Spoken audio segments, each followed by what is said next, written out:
Welcome back to another episode of the Barane podcast. On today's show, positive tourism news for Cape Town, new aircraft orders. We've got some cool new tech at the airports and a recent travel experience from one of our listeners. Listen to the Barane advisory for some critical advice before you travel again. ILS approach runway 26 left. Now vector to the traffic board and into the landing runways. Runway 26 left for large aircraft and runway 26 right for light aircraft.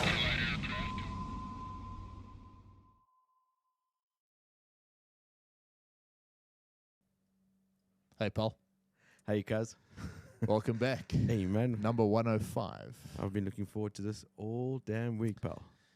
Yeah, we bit of a let's bring the listeners into the discussion beforehand. I mean, having a bit of a chat about it. It's no small thing doing the show. Every week there's still a bit of a setup involved. There's quite a bit that goes into it, and I'm quite proud to say that we've actually stuck with it, because I think that's where a lot of the sort of people fall off the podcast bandwagon, is the every week trying to get up, or however often you do it, but every week trying to get up and do the show. Camera angles, microphones, somehow every week they change and they require to be set up again. So thanks for putting in the effort, pal.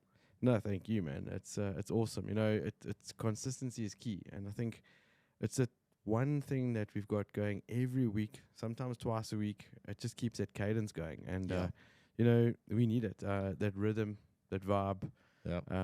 It's what we were saying earlier. It's the 5 hours once a week that you and I get to just be, you know, doing what we do. So love it. No, so happy to be here, pal. Well, let's get into it. Some local news, things that I've picked up this week. Sort of flying, very much pilot related stuff. Cape Town Airport ILS 01. Don't use it. Bit of a story there. Hey? Hey, what's going on? What is going on? I don't know. What is going on? It's not the calibration.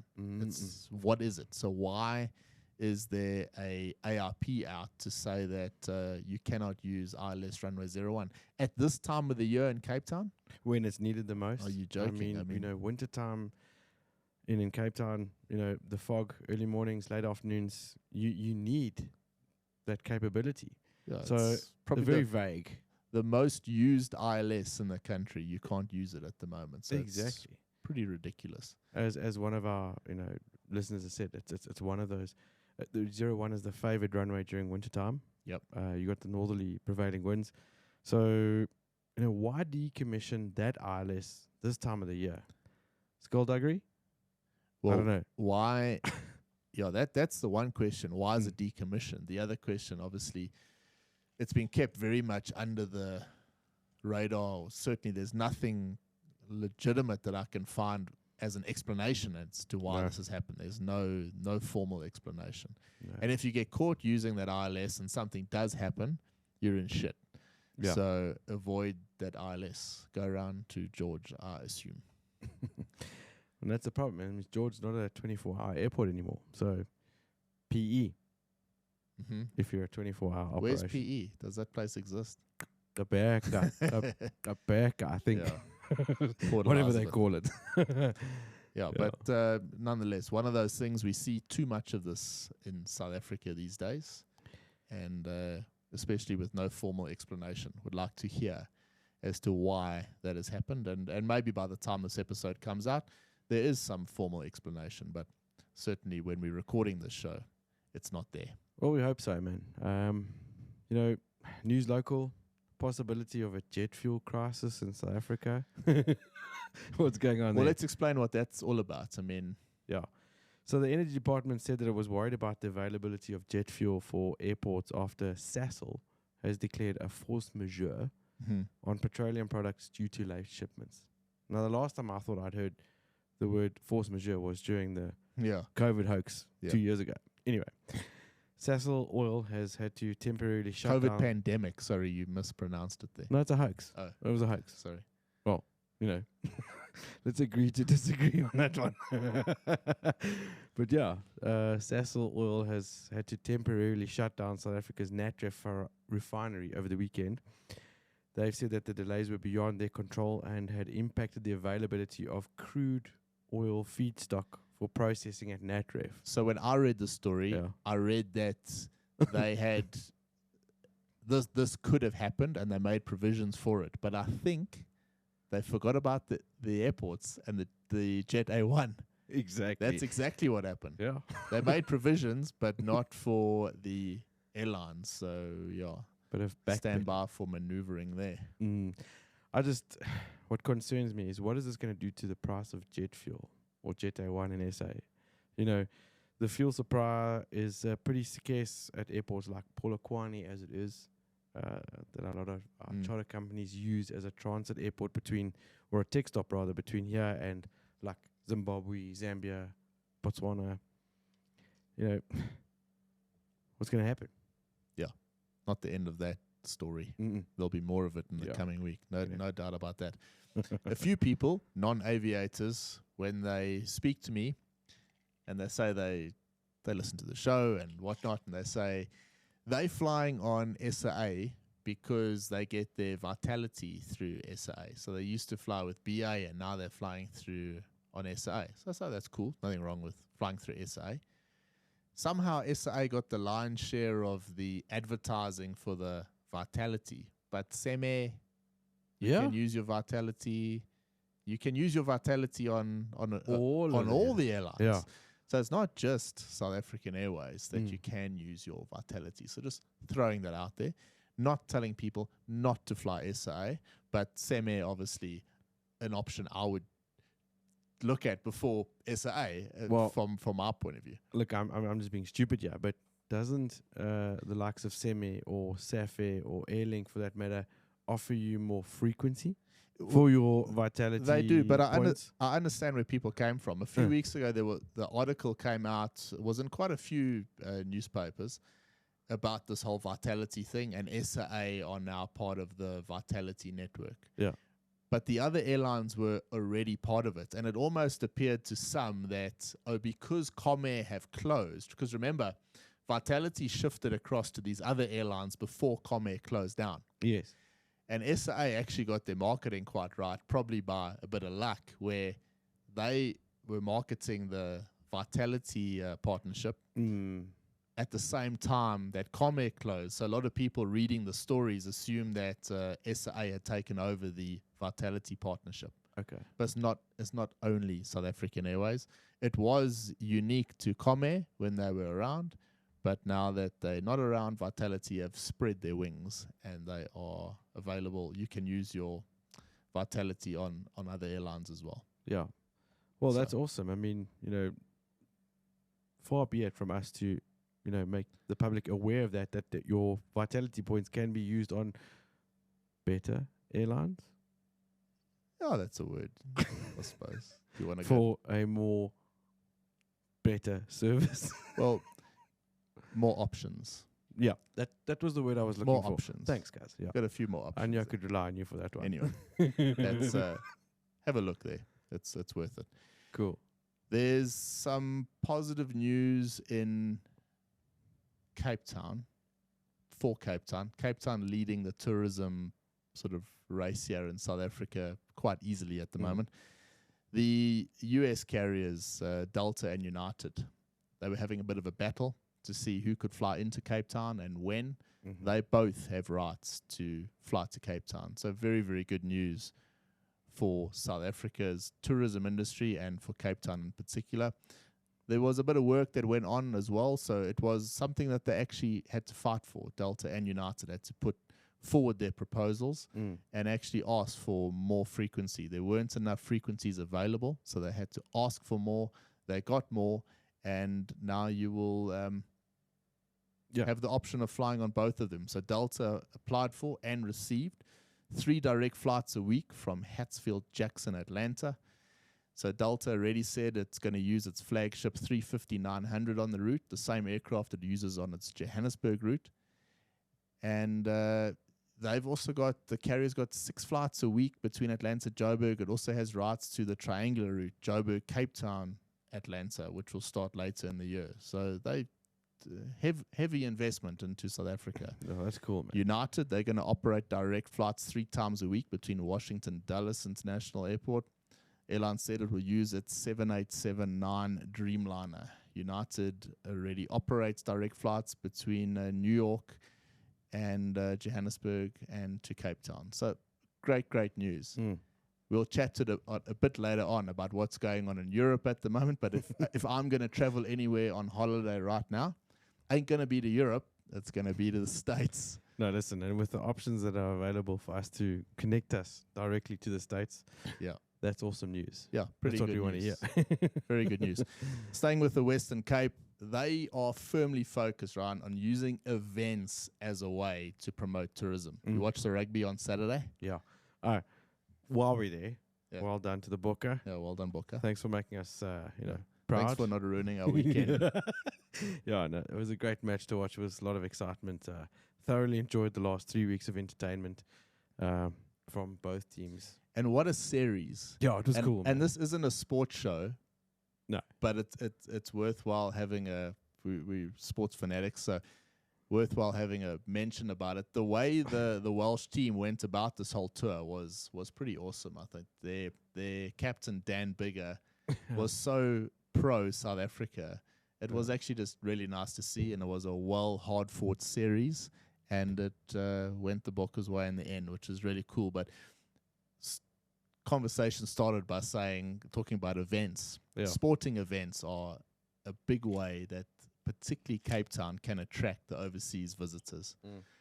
Pre-pandemic, I still remember my mom went with my sister to watch Roger Federer was playing tennis there with Nadal. It must have been a day before they announced that everyone was going to die. And they went to that event, and Cape Town has just the perfect setup to host these awesome events. A little bit like Melbourne in Australia. They've got the weather, they've got the scenery, they've got the whole platform to do that. And they've now announced that, hey, this is a big part of their tourism plan going forward. And long may that continue, because it's not just about the wildlife. It's not just about Kruger National Park, and it's not just about Table Mountain. We have some of the best sporting grounds in the world. And it'll be nice for the overseas tourism, industry to see that and make the most of it. So that's a cool story. I quite liked. No, it is. It comes across as a very cool sort of story / rumor that has been doing the rounds the last couple of days on social media. That, for me, I find very exciting. We might see, and I speculate, and I'm just really, really putting it out there that this is rumor, we might see next year at Kyalami some Formula One action. Yep. 2023. So it's not like it's like almost confirmed, but it's not almost confirmed. Like, I'm not a Lewis Hamilton fan, but Lewis Hamilton has played a big role in getting that Grand Prix here. Exactly. So he scored a few more points from me this the last few weeks, but that'll be brilliant too. That'll be really brilliant. I mean, look, for me, if that's the one thing that I get to do in 2023, I'd be quite stoked about it. Because you don't travel anywhere. So. No, I don't go anywhere. I don't do anything. My life's pretty, I don't want to say boring, but it's streamlined at the moment. It's not boring. Let's put it that way. Yeah. But yeah, look, the tickets are quite expensive. I mean, they're talking about, astronomical prices. What are they talking about? Starting from $5,000 per person for the weekend. For the week, yeah, but it's not too bad. It's not bad considering what you get for the weekend, but we'll have to see. Hopefully so that's obviously practice qualifying and the race. The whole weekend. Yeah, they're going to sell out quickly for that, I'll tell you that much. It's still cheaper than buying a ticket to go overseas to watch a Grand Prix in Monaco, which will cost a bit more than $5,000. So it's going to be in Kyalami again. Talking about the whole Cape Town tourism side, how miffed must the Western Cape be that they don't have a racetrack to offer? Because even if it was a street race, I mean, you saw the race in Miami. Yeah. I mean, Cape Town could host an awesome street race. No. Cape Town's roads are too narrow. I'm telling you, they're too narrow. They could have an awesome street race. They're way too narrow. Listen, Joburg needs one thing going, but we don't have a mountain. We don't have wine farms. Yeah. We get the Formula One. Can we just have the Formula One, We get the Formula One. Because, I mean, I didn't even get invited to Aviadev. So I want Formula One. No, okay, correct that. John's going to be pissed off. You did get invited, but you couldn't go. Yeah, or something like that. Fair enough. The Halfveld, though, does get the series against the All Blacks coming up soon.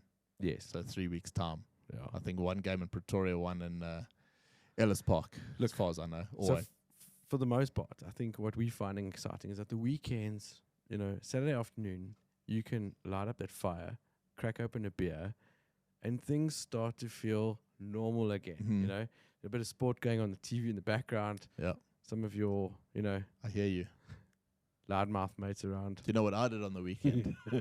I took my little daughter to the bird park at Monte Cassino. And it was awesome. It was well maintained. I thought I don't know why I thought this. No one told me this. I just assumed that Monte Cassino would be a bit run down. Haven't been there in years. It's not. It's not. No. It's not at all. I remember. It's actually pretty cool. There was a live band outside. Everyone was coming there to watch the rugby later. Restaurants were packed. It's a nice atmosphere. So if you are wanting to do something cool in Johannesburg on the weekend, Monty's actually not the worst option. We drove in there at about, I don't know, it must have been 11 o'clock in the morning. And I assumed that we would just drive in and go and do our thing and go home. It was packed. There were cars queuing to get in. The one car park was blocked up already. You had to go to the next one. So there's a lot going on there. And it was quite nice to see because people are actually doing things on the weekend. So the tourism side definitely kicking into gear. It's definitely taken the next step. Yeah, of course. I mean, Gauteng, it actually does have a lot going for it. I mean, Monty's one of it. One of the examples. We took Riley there when he was also about the same age as Capri, and it was wonderful. It was a great experience. But yeah, we've got lots going on here. I mean, we've got the Lion Park. There's all the stuff going on in Magaliesburg.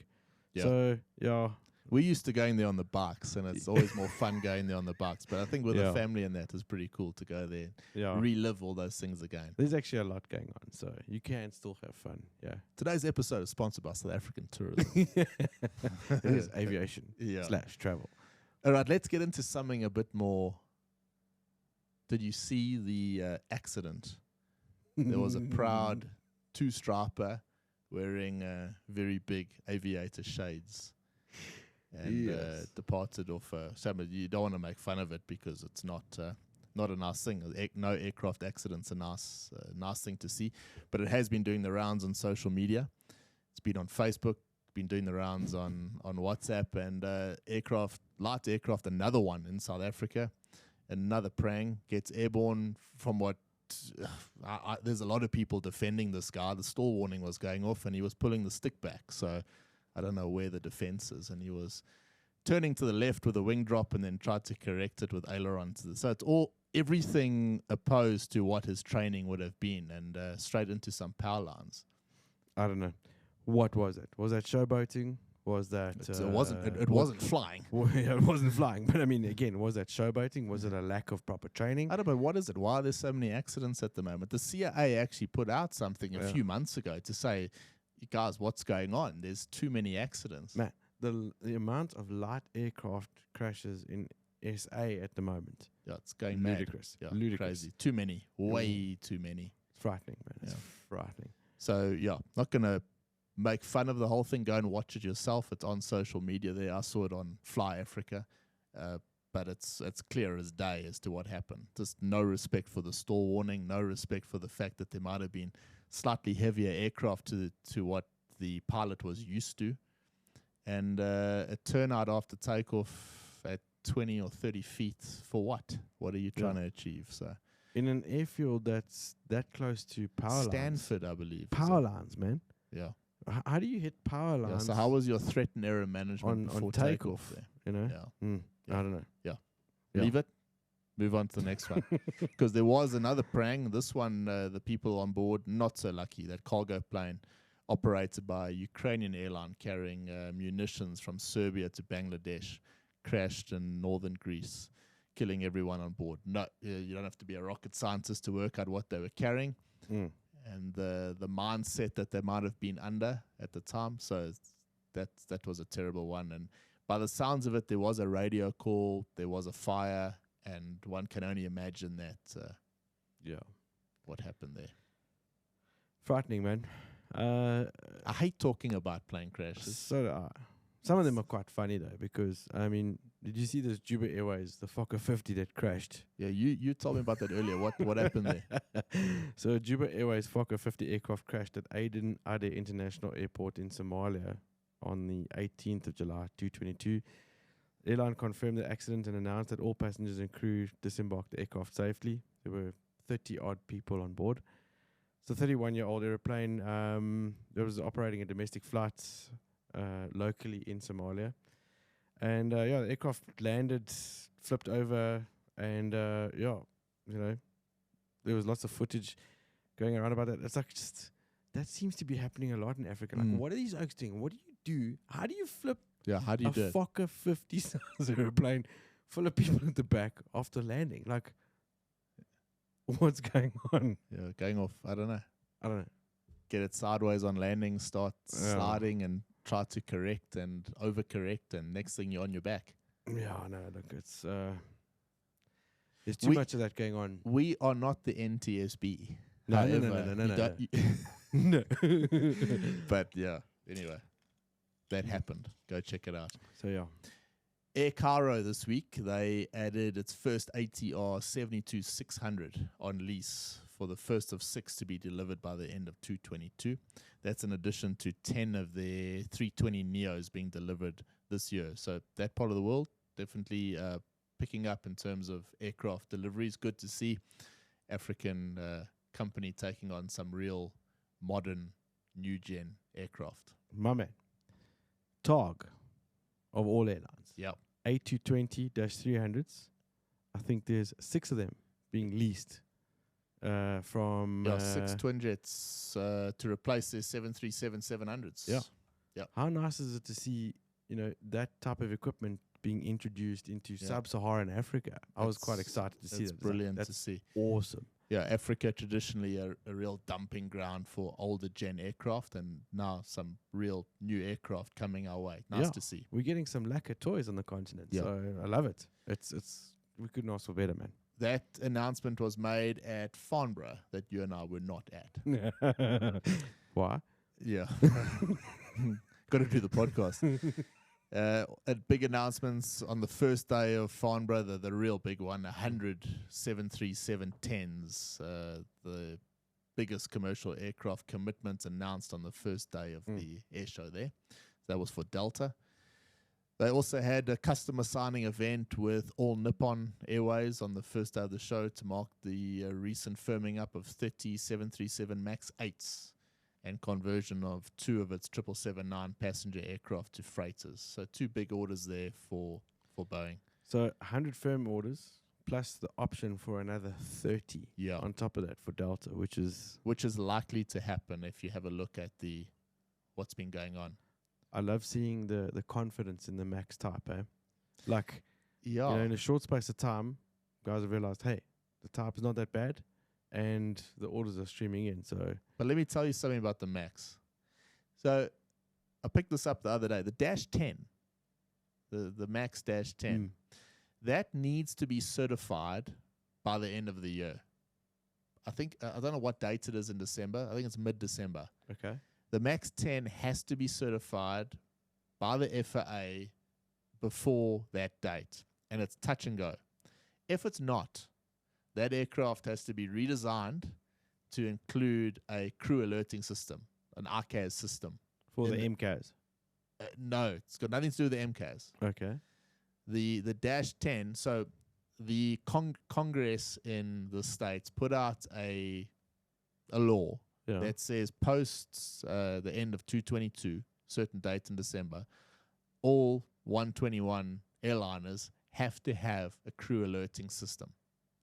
So this has been pushed because of the MAX. The Congress said the Boeing have till this date in December to get this aircraft certified. Otherwise, they have to comply with this new regulation. Okay. Which means a whole cockpit system redesign and the whole palaver. So Boeing have come out and announced that this is an all or nothing for this aircraft. Either it gets certified as it is, or it's a full flight deck system redesign with an ICAS system, and whether whether Boeing will go ahead and actually do that is up to debate. They probably will just laugh it off. No, So that's the a Max game 10, changer that's because a I mean total game that changer. changes the flight deck. It changes the simulators that the crew Everything. are trained on. Everything. Wow. Yeah. Yeah, that's a massive undertaking. That's putting your balls on the line, so to Yeah. speak. So Congress didn't just put it wasn't a Boeing thing that this came out. Congress came out and said, this is a flight. This is about the aviation safety. That Part 121 airliners should have a crew alerting system. And of course, Boeing got the extension to December to get this done before that law actually takes effect. Very difficult for Congress in the States to go against that law now. Yeah. Because it's to do with flight safety. Imagine something happened, Yeah. later on. Wow. So yeah, keep an eye on that. Not a lot of time No. to get No, that no. certified. That's for the Max 10, and obviously those Delta orders are for Max 10s. Yeah. Oh, Pretty tight on yeah. that one. We'll be keeping an eye on that. That's for sure. Yeah. The Farnborough side, it means that there were 100 firm orders, 30 options, and 36 tentative commitments on the first day of the show. Yeah. Sound good? Oh, that sounds pretty successful. Don't get too excited. Because in 2018, the last time that there was a Farnborough air show, there were more than 400 aircraft that were committed to orders Oh, wow. on that first day of the show. So just to put things into perspective, Okay, no, but hang on. we're not out the woods. Hang just on. 2018, the world hadn't just come out of a global pandemic, Yeah, yeah, plus aviation on its knees, etc. So considering where we are right now, 222, we've just come out of this hoax. You would accept it. I would accept it. I would say that those are some pretty damn good figures, Yeah, considering. not bad. Yeah. And sort of across the range Exactly. as well. Exactly. Yeah. So Yeah. that's nice. The one thing that did come out, and I agree with it, Willie Walsh from IATA has been quite vocal. And it's actually nice to see. Yeah. We actually criticized IATA at one stage during the pandemic for not Having enough of a voice. having enough of a voice. Yeah. And they've certainly come out now and they have a bit to say. But he's saying to Airbus, please make a bigger aircraft because the 350, the 350 1000, it's not big enough. Yeah. It's He's too also- small for the top of the airframer's range. Make something bigger because we're going to need it. So he's pleading to Airbus to actually make. So that's, if you're asking the question, where's air travel going to be? The answer surely you have to look at people that are running IATA and say, well, he must know what he's talking about. And if he feels that we need a bigger aircraft, then he's the right guy to make that call. Well, Clark was quoted as saying in one of the articles a couple of weeks back as well from Emirates, saying that if he could redesign the A380 and make it bigger, he would. So do you think there's an underlying message of a bigger super jumbo, being hinted at? Yeah, Quite possibly. possible. The whole thing with the A380 was the right aircraft, wrong time. Yeah. But it's still so ultra modern. Surely there's a way to modernize that aircraft. I mean, the engines are. I don't know if it's so much if it's going to be in the engines or the airframe. I think it's going to be in the way the cabin is laid out. Have you seen the concepts for aircraft cabins lately? These oaks are going full tilt on the designs and the ideas of how to make terms of life comfort. flat. Yeah, well, comfort and capacity to a certain degree. Yeah. I mean, let's face it, the A380, 777 even, weight is not an issue. Those engines are monster Yeah, they got powerful. big power. They've got the capability to carry extra weight. I think it's space. And if they redesign the cabins cleverly and you find smarter ways to make life flat cabins that are safe, etc., I think in the next 5 to 6, maybe 7 years, we will see a completely redesigned economy class type of travel. Air New Zealand spent a lot of time working on economy cabins, places to have lie flat beds Only because in they economy. on the arse end of the world, they Yeah, they but travel the furthest, so Yeah, they're so- looking for the so- most amount of comfort. yeah, so they're going to lead the innovation and that, Of but it course. doesn't take up more space. They got the. I think it's brilliant. Yeah. It just makes you want to travel a bit more. Of course. man. Don't listen to the end of our show because it'll make you not want to travel. But it's certainly that bit of extra comfort and the work that they've put in to Yeah. try and get those lie flat beds to work and still not take up too much space. Hey, Really, man. really cool. I think it's exciting because in a couple of years from now, I don't think we're going to see people bitching and moaning about economy class the way you and I did a couple of years ago. And yeah, exciting times ahead. Getting back to Willie Walsh, though, Yeah. I love the way as well that he criticized the management at Heathrow He- for being a bunch of numpties for he the way did. they've handled this whole He travel did. crisis. He did. He- You know, He said called to it them out. straight out. Like, listen, guys, Yeah. you're being a bunch of fucking idiots. Yeah. Stop it. That's what he said. Yeah. Yeah.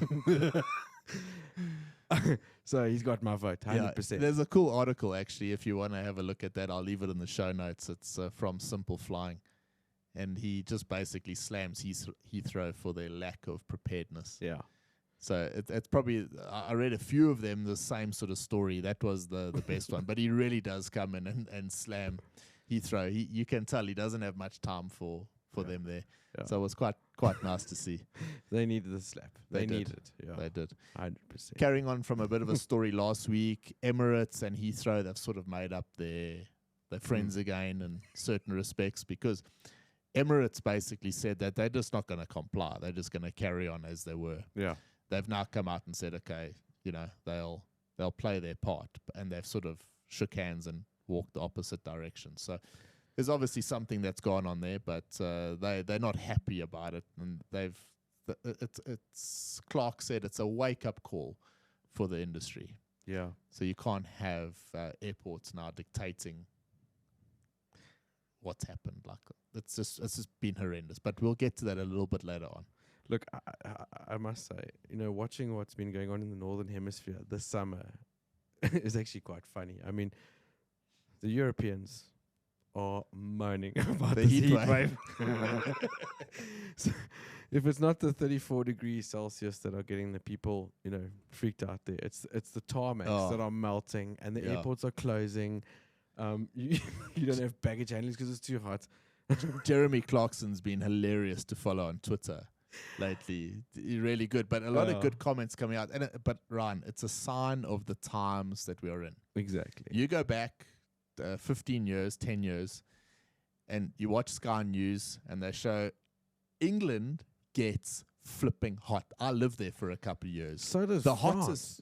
I remember going to Sim in Morlaix, and it was 34 degrees, and I thought, shit, I mean, this hotel doesn't Yeah. have an aircon. Yeah. What am I going to do? Yeah, it's not geared for the heat. It's proper hot. But yeah. it's proper hot. But Mm. living in the UK, I almost died. It was such, really, really hot. They're just not geared for it. But if you watch Sky News 15 years ago, and they got a map of England there, they got nice smiley face, sunny suns all around the country, 38, 35, 36, 37 degrees, all the way around. Same news channel, same temperature. Yeah. It's just scorched earth. It's red. It's like signs of the skull and crossbones. You're all gonna die. It just drives me mad. Like Jeremy Clarkson said, stay inside and have a fucking beer. Exactly. I mean, it's just ludicrous. But anyway, that's going on. That's quite funny. And I mean, like you quite rightfully said as well, in Dubai, that's normal. It's like that every day. Yeah, that's the middle of winter. You don't Like see what the you Emirates worry guys go, about. we can't fly today. The kids can't go to Tarmacs are school. melting. Yeah, no, crumbs, man. No, it's rather crazy. That's a funny world we live in right now, man. Emirates innovation continues. This time, Ryan, something that you really like, food. Yeah? Yeah. Except not the type of food you like. Is it vegan? Yeah. Ah, shit. It's like all the salad stuff. No. So they've invested quite heavily in a vertical farming plant in Dubai, $40 million worth, joint venture. So this vertical farming, hydroponics, aquaponics, all that stuff. Yeah. So Hydroponics, when I was growing up, had nothing to do with food. all right, so this is a 330,000 square foot hydroponic farm located near Al Maktoum. And basically, it's set to grow more than 1 million kilograms of leafy greens annually, or about 3,000 kilos a day. Now that food you'll eat on an Emirates flight. Okay. Okay, so the plan is this vertical farm. You eat that food nice and fresh on the Emirates flight. However, you can also buy that food at the supermarkets and things like that. So hydroponics for sale. hydroponics for sale in Emirates. Times are different, man. Yeah. I suppose they used to bring a lot of that stuff in. I remember seeing it at one point in Dubai. Protea flowers coming off an aircraft that from South Africa, obviously, and they import so much stuff. So they're obviously trying to. You must remember when you and I, back in 2010, went to Berlin for our CRJ initial training. We went to that Cardiff shopping center. At the top there, they had that supermarket, which is obviously Berlin's equivalent to like Fruit Lovers Market. Yeah. And you remember seeing the produce that they had there. Yeah. Like nachos the size of watermelons. Yeah, they were all with a sticker on there. Yeah. Produce from South Africa. Yeah, yeah. You're like, yeah. What the hell? Yeah, better than the ones we get. Yeah. So, isn't it nuts? Sorry, I mean, it just took me back there. No, I remember that a lot of our stuff is imported. I mean, it's crazy. But obviously, Emirates looking at this as where do they fall short, and then they can't farm the stuff there, so they're using hydroponics, and that's quite a cool idea. It's innovative. Innovative. It's well done. Yeah. Going further down the innovation channel here, the Gulfstream 650 is now certified to clap a 6-degree approach. How's that? Yeah, pretty cool. So that can fly, I think, into that other London airport. I forget the name. London City. Something like that, yeah. London City. Can fly there on that 5.5-degree slope. So 4,327 foot runway, London City. It can actually do that. So that was one of the parameters it had to meet. So what would the calls be like on an approach? Like 1,000 foot to touchdown, approach stable, we're going ballistic, Mav.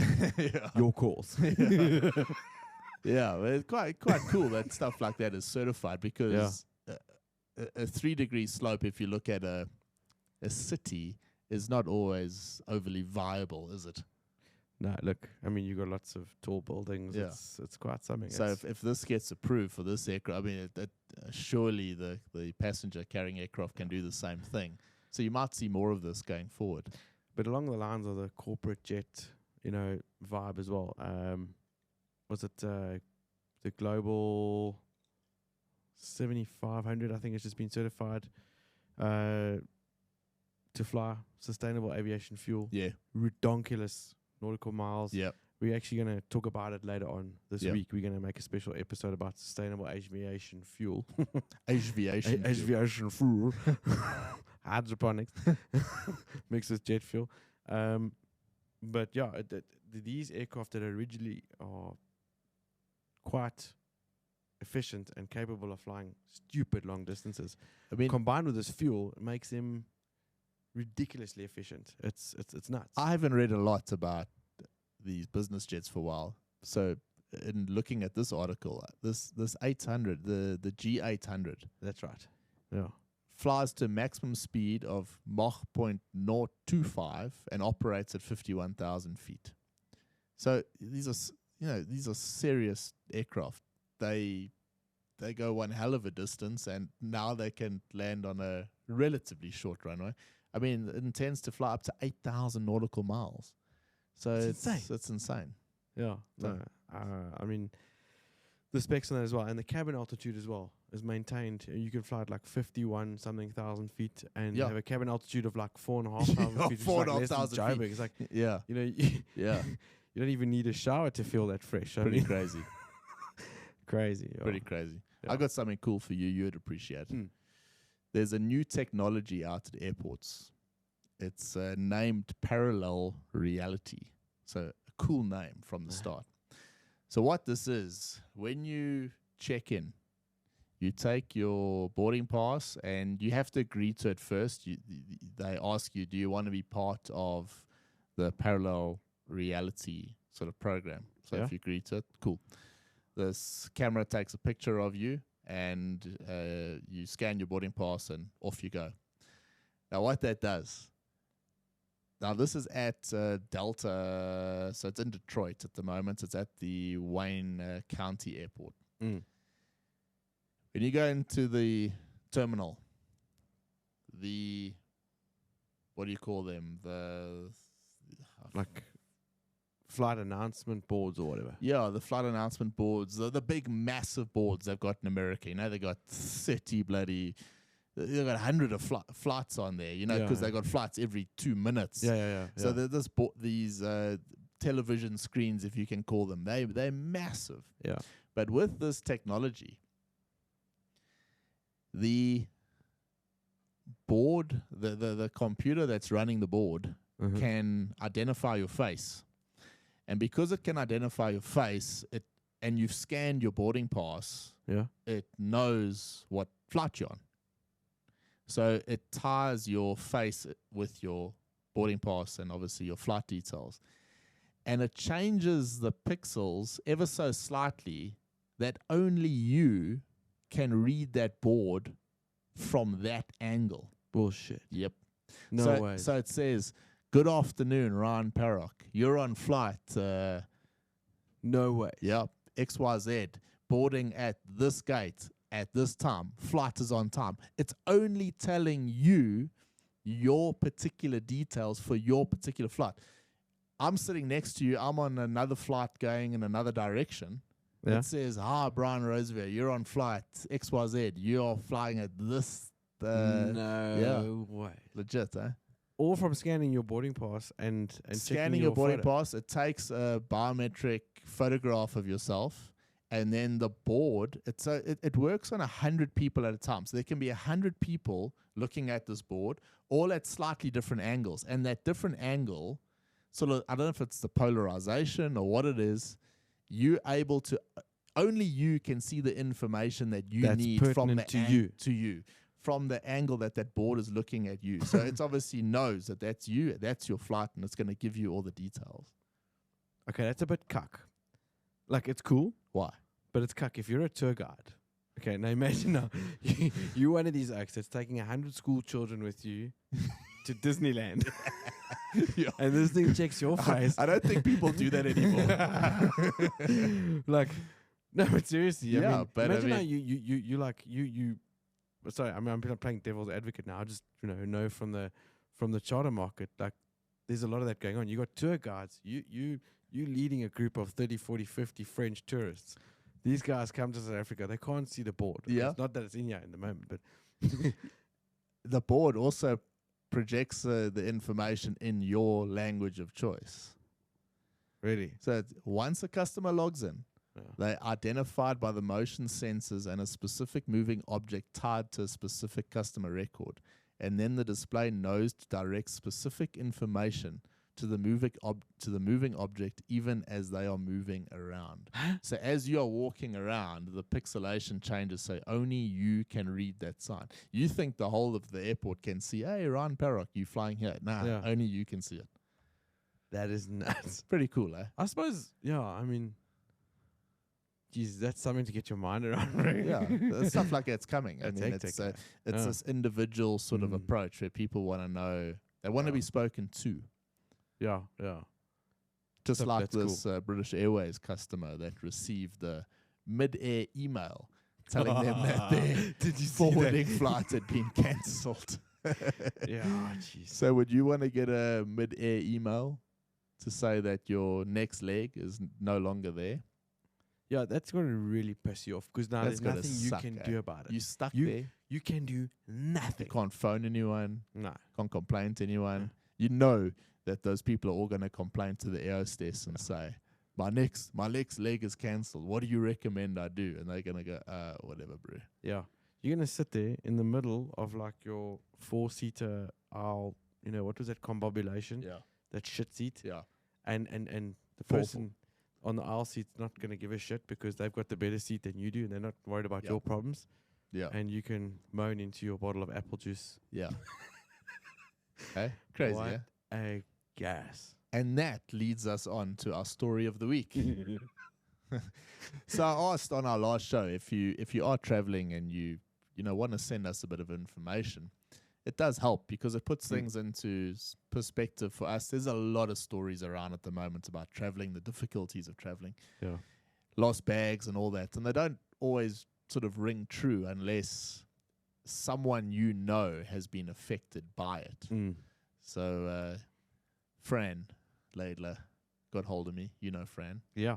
Never short of traveling ex-colleague of- somewhere. Yeah, she's good. she's got quite a cool sort of setup / lifestyle. You know, she's always all over the place Fran's got one of the best outlooks on life. She enjoys life to the max. Yeah. And she sent me a message. So she traveled now with her old man from South Africa. They went through Frankfurt, and then she went from Frankfurt to Brussels, and her dad went from Frankfurt to Hamburg. Mm-hmm.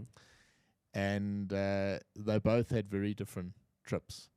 Fran's bag didn't arrive. However, she managed to log on, do whatever she needed to do, and her bag eventually got delivered. Her dad, on the other hand, bag never arrived. Now, the reason we're telling the story is to try and make people aware of what's happening at the moment, because it's a very real thing, traveling. Traveling right now is not a picnic. No. And Fran's story sort of rings true because she put me onto a website, or not a website, it's a Facebook group, and it's called Lufthansa Complaints. So I joined Lufthansa Complaints a couple of nights ago. Lufthansa Complaints has been a relatively small group for the last few years. However, it's growing by the day, and this morning it was sitting at 3.7 thousand members, but expanding rapidly. And it's not about complaining about Lufthansa at all. It's complaining about the fact that their bags are not where they're supposed to be. So just going back to Fran's story. So she had to get hold of Lufthansa. She spent an hour and 40 minutes on hold waiting to talk to someone. When she eventually did talk to someone, they sort of said, how long have you been waiting for your bag? And she said, look, it's nearly like 2 weeks now. And they were like, well, what are you worried about? That's crazy. That's nothing. So they were a little bit arrogant with her, and it sounded like the person on the other line had obviously been dealing with a lot of complaints for the last month, and a little bit gutful. Yeah. Sounded like my standard 5 Afrikaans teacher. So the long and the short of it, she had to go to Hamburg airport with her old man to try and find this lost bag. And apparently it's just this field of lost bags. There's a terminal there. It's called Hall Tango, where it's all the bags that have been left, where they've actually left Hamburg already. So these bags have been left behind. Yeah. But Fran sent me some pictures. It's just this massive, there's just bags everywhere. Bags for miles. And you basically have to, you're supposed to get a message from Lufthansa in this case to say your bag is in this hall. You go into the hall, you walk around, and you need to try and identify your bag. It would probably take you a couple of hours to get close to finding your bag, zigzagging through. Chaos. Now, Ryan, some of these bags have been there for 2 weeks, 3 weeks, a month and a half. There's people on the Lufthansa Complaints Facebook group that the check-in staff told the person that they can expect to see their bags in 2 months' time. So now people have perishables in these bags. Yeah. Fish. Yeah. All this What are you stuff doing is in the with fish bags. in your bag? What are you doing? Well, you've watched Border Control in Yeah. Australia there. So fat. Yeah. That's so fat. It's always the same, Oaks, taking that stuff in. Anyway. Yeah. But anyway, it's just chaos. So you can, I'm trying to paint a picture here as to what's going on. It ain't a picnic at the moment. We've all heard the stories about the lost baggage and what's going on. There's this massive bottleneck. There's bags left in South Africa that need to go to Frankfurt, in inverted commas. So when you board your flight tonight and you assume that your bag is being put on that flight, it's not, because the bags from 2 weeks ago are being put on the flight to get back. And so this is what's happening, and it just gets worse and worse and worse. It's crazy, man. But to put it into perspective and just trying to do a bit of research, I mean, and to give you an idea of where this backlog comes from, let's just look at the cancelled flights. This is between the 1st of April and the 29th of June.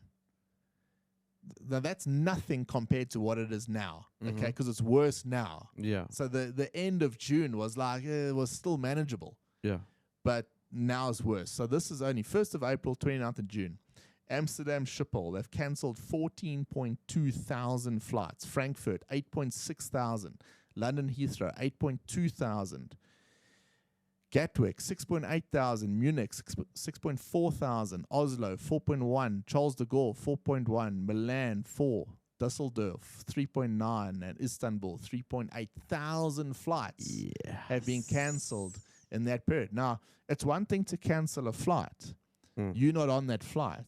But bags should have been, so lost bags or misplaced bags should have been on those flights. So they're not finding their way to where they're supposed to be. There's bags everywhere. It's flipping chaos.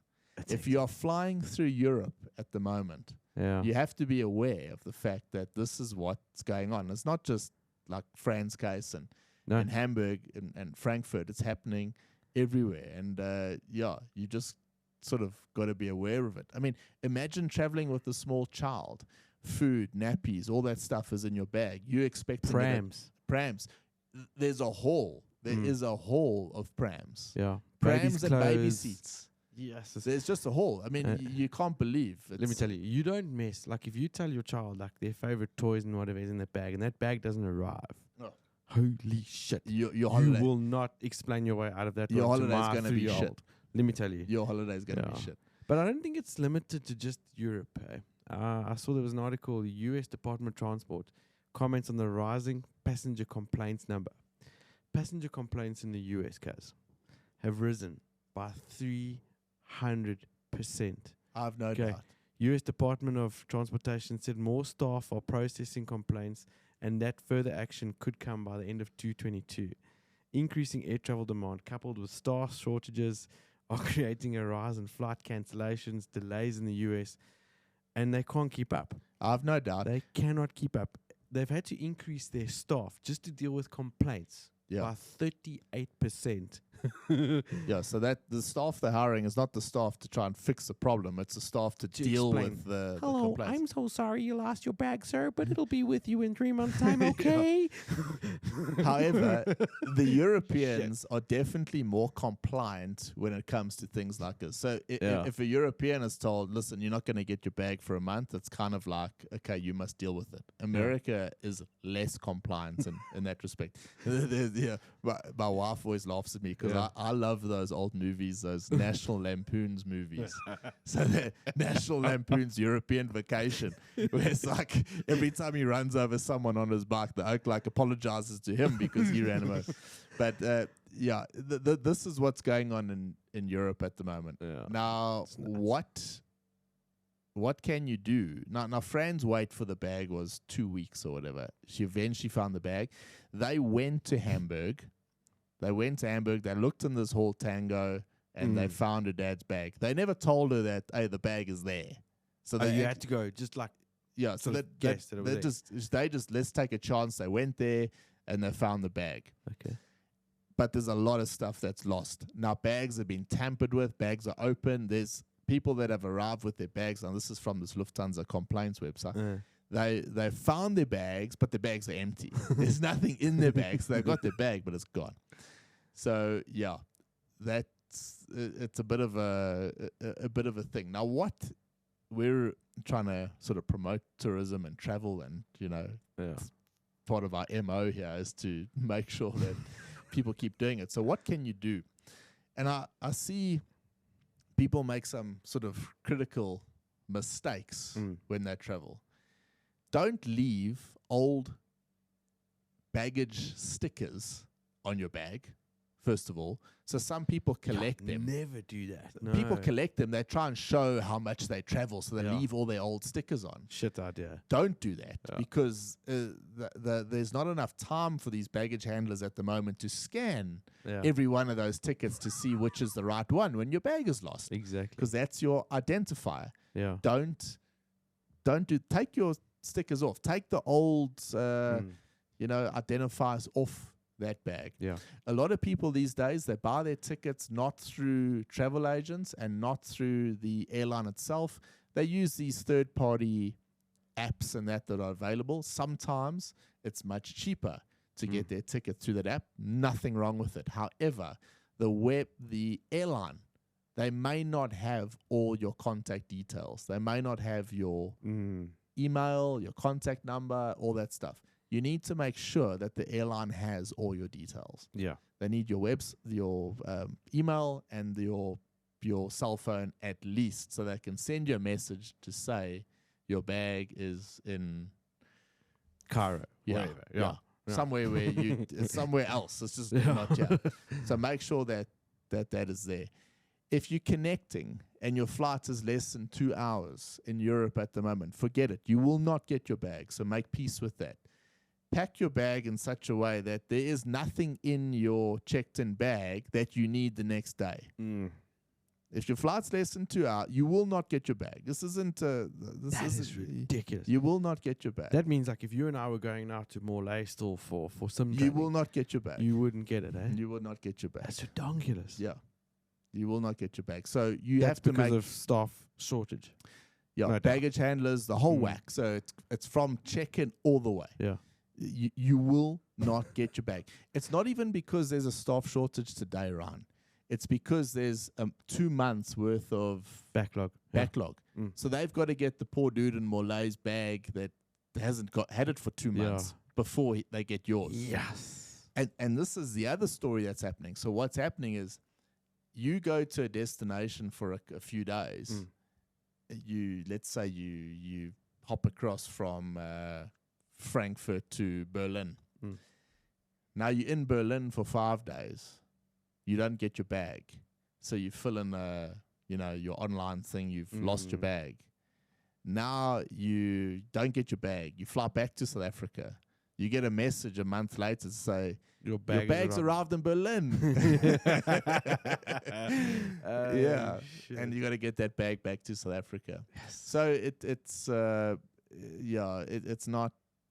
not the best at the moment, and you need to be aware of that when you book your trip. Recommendations: if you're going to travel overseas at the moment, the Middle Eastern carriers, they do seem less affected. So your Qatars and Emirates, I don't see Emirates putting stuff out like that, and I don't see them putting up with a Facebook group called Emirates Complaints type of deal. I think they'll be on top of that type of thing. Yeah. There seems to be less of a backlog going in that direction. The other thing is forget about connecting through Europe. If you're going to go through, then fly to Frankfurt, stay in Frankfurt for a couple of days, and then go to your next destination. But if you're going to spend that kind of money, you might as well go direct. Fly direct. If you can. If you have the capability. But look at the direct flights are more and more difficult to come across right now. But so in other words, correct your sentence. Fly somewhere where you can fly direct. Something like that. Yeah. So if you're doing a business trip, it's a different story. Yeah. But if you're looking at where to travel, then don't let this ruin your family holiday because you're not going to get your bags. Jeez. But you're not. Yeah. And that leads me to my next point. It was a Brian Air advisory in October last year. Okay, and we'll redo it here. Go buy yourself some Apple AirTags. Yes. You cannot travel at the moment without an Apple AirTag. As far as Apple stuff goes, they're as cheap as chips. Yeah. They really are. Yeah. Get an Apple AirTag, put it in your bag, and you can see where your bag is. Because what's happening? The airlines, they can't deal with all the requests. So you say, my bag is not here, where is my bag? And their first answer is, we don't think your bag has even left South Africa. Because they palm it off on the fact that your bag is in South Africa. Yeah. So you're like, well, what can I do with that information? So they basically stopping any further interrogation by saying, well, your bag hasn't left, so what do you want us to do with it? Yeah. At least with an Apple AirTag, you can see that your bag got on the plane. You can go and have the next 10 hours on the plane. You can have a glass of wine. You can have a meal. And you know that your bag is still in Joburg or just behind you. Yeah, just behind you. And if it is still in Joburg, you can make peace with the fact that on your 10-hour trip, my bag is in Joburg. Yeah. You're not going to be at the carousel like a... So you're not going to spend your S&T in the terminal building on a new pair of Bose headsets. You're going to be not buying new underpants and a Exactly. toothbrush. Exactly. However, second part of the advisory, get yourself some insurance for this trip. Of course. Back yourself up as best you can. Yeah. Because there are some insurances available that you can sort of back yourself up with this sort of stuff. But you're going to be sitting at the carousel like an all-black flanker looking for the ball. And it ain't going to be there. Because it's crazy at the moment. Get an Apple AirTag. You can see where your bag is, and you can track it. And that's what Fran did. She said to me, she went for her next trip to Marseille, her second leg of the trip.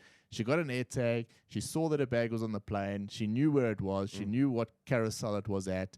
They don't even know what carousel that your bag is. It's just chaos. So Apple AirTags, Ryan, that is my advisory. Last year, October, it's my advisory for now.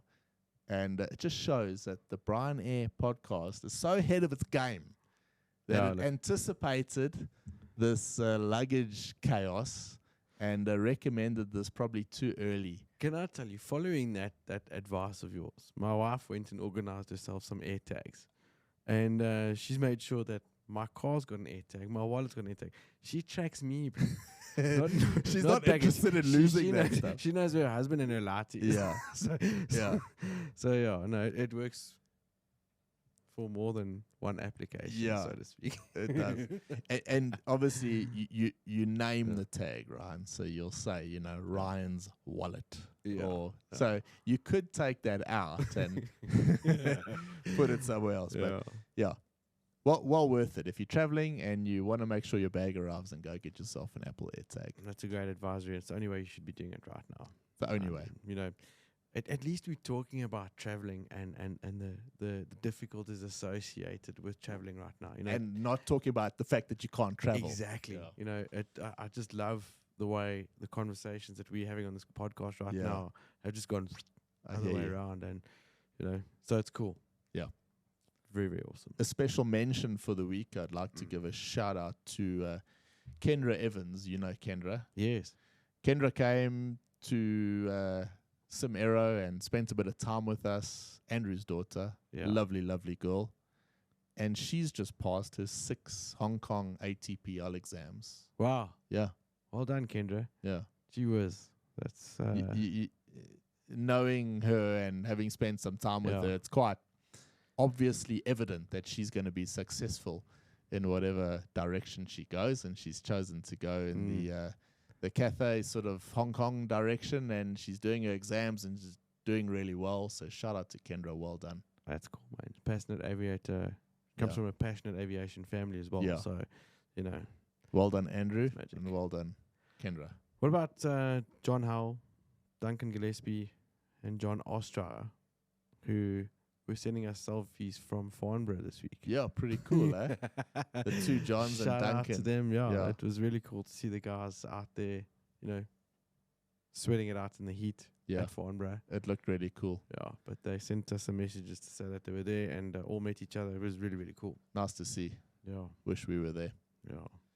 If you are traveling at the moment, then give us a shout, shoot me or Ryan a message, and let us know about your experience, regardless of what it's like. If it's really good, we'd like to hear, and if it's really terrible and there's a few things going on, then let us know as well. It really does add value to what we talk about on the show.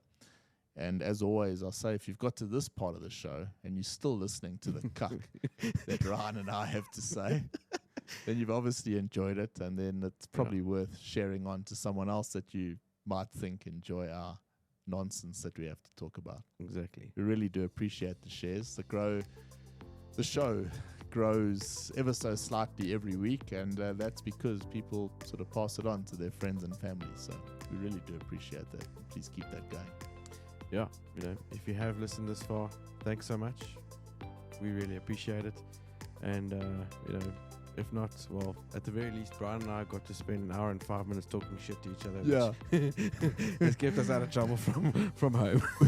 So we used to do this on our own when no one else can actually hear, like in the corner of a bar. Yeah. And now we just decided to shoot it all over the world. Shoot the breeze over the, what do you call it? interwebs. interwebs. Yeah. Have a lovely weekend, everyone. Cheers. Goodbye for now. See you next week.